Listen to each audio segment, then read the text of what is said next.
बत्तीस वर्षीय कलिता माझी पिछले 2 दशकों से कई घरों में बर्तन मांज रही हैं, लेकिन अब जब बीजेपी ने अपनी सूची जारी की उम्मीदवारों की, तो आउसग्राम इलाके से जो एक शेड्यूल्ड कास्ट सीट है, वहां से इन्हें टिकट दे दिया।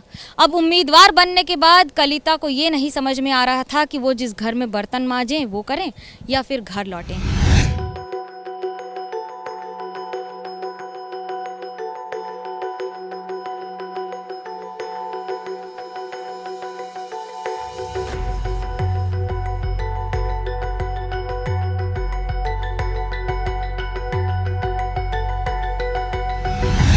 भारत माता की जय। बीजेपी जिंदाबाद जिंदाबाद जिंदाबाद। बीजेपी जिंदाबाद जिंदाबाद जिंदाबाद। बीजेपी जिंदाबाद जिंदाबाद जिंदाबाद।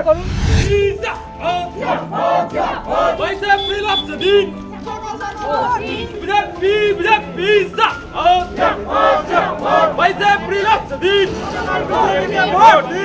बीजेपी जिंदाबाद जिंदाबाद। भारत माता की जय।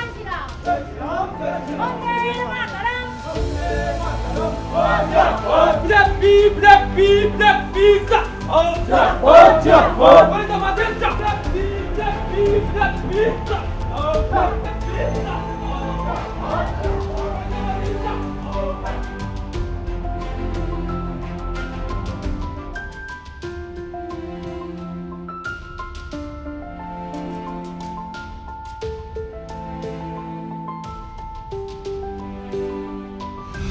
ये घर है, घर के जो हालात हैं, घर में अगर कुछ नया है तो सिर्फ ये पार्टी का झंडा, जो कलिता कहती हैं कि उन्हें पूरा विश्वास है आने वाले दिनों में আপনার ভরসা আছে যে আপনি জিতবেন, জিতলে কি করবেন প্রথম কাজ? জিতলে আমি গরিব মানুষের পাশে দাঁড়াবো এবং একটা হসপিটাল করার খুব স্বপ্ন আছে। আমাদের চিকিৎসা হয় না গরিবদের, গুসকরা হসপিটালে কোনো সুবিধা সুযোগ নাই, একটা জ্বর জ্বালা হলেও চিকিৎসা হয় না, পায়খানা বমি হলেও चिकित्सा হয় না। बड़ी बात कह रही हैं, अगर उम्मीदवार से विधायक बन गई तो अपने घर के पास यानी कि अपने इस इलाके में पुरसुरा इलाके में वो सबसे पहले अस्पताल बनवाएंगी। अस्पताल बनवाने का कारण ये है कि अगर किसी की तबीयत खराब होती है तो सीधा बर्दवान जाना पड़ता है। घर का हाल क्या है ये अपने आप में बयां कर रहा है कि कलिता ने किस तरह से ज़िंदगी बिताई है। लेकिन चुनौतियों के साथ चुनौती को ही चुनौती देना कलिता की अगर खासियत है, तो उन्होंने इस चुनौती को भी अपने साथ ले लिया है।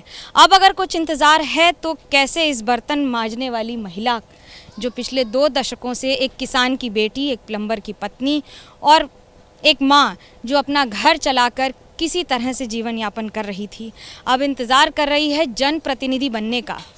क्योंकि अगर कुछ है मुमकिन तो वो ये कि उम्मीदों पर ये उम्मीदवार कायम है कि कम से कम जनता साथ देगी, लेकिन इसका फैसला वोट देकर तो जनता ही करेगी। नरेंद्र मोदी जिंदाबाद जिंदाबाद जिंदाबाद। भारत प्रधानमंत्री नरेंद्र मोदी जिंदाबाद जिंदाबाद जिंदाबाद। बीजेपी के वोट दिन। वैसे फ्रीलाप सदीन बीजेपी के वोट दिन। वैसे फ्रीलाप सदीन बीजेपी के वोट दिन। बीजेपी बीजेपी बीजेपी जिंदाबाद। आपने जब सुना जाना तो क्या सोचा, कैसे अब इनके साथ हैं, क्या है इस पर? हम लोग तो प्रार्थी के साथ हैं, उनको चुनाव जिताने के लिए हम जितनी देर तक जा सकते जाएंगे, उनको सिर्फ जिताना है हम लोगों को, यही हमारा अगले। लेकिन जब आप यहाँ पर उम्मीदवार बना रहे हैं कलिता माझी जैसी महिलाओं को, कैसे देखती है पार्टी और कैसे देखते हैं पार्टी के समर्थक? कलिता माझी को जो आउसग्राम विधानसभा को कैंडिडेट किया, जब हम लोग सुने हैं तो बड़ी उम्मीद लगा कि पहला आउसग्राम विधानसभा की महिला एक कैंडिडेट हुआ है। सबसे खुशी की बात यह है और हम सब लोग की उम्मीद यही है कि जीतेंगे, हम सब मिलकर जिताएंगे। दरअसल आउसग्राम की एक खास बात है, आउसग्राम भले ही बोलपुर लोकसभा सीट में हो जो तृणमूल कांग्रेस के कब्जे में है, लेकिन 2019 के ही चुनाव के अनुसार बीजेपी दूसरे नंबर पर थी, सिर्फ 15,000 वोट से पिछड़ी थी इस विधानसभा सीट पर। ऐसे में वोटिंग परसेंटेज में टीएमसी और बीजेपी भले सिर्फ 7% का अंतर हो, लेकिन इस बार चुनौती बड़ी है और इस बार कलिता माझी जैसे उम्मीदवार जनता पर उम्मीद लगाकर बैठे हैं। कैमरा पर्सन सूरज पांडे के साथ मनोज्ञा लोईवाल, आउसग्राम, बर्दवान, एबीपी न्यूज़।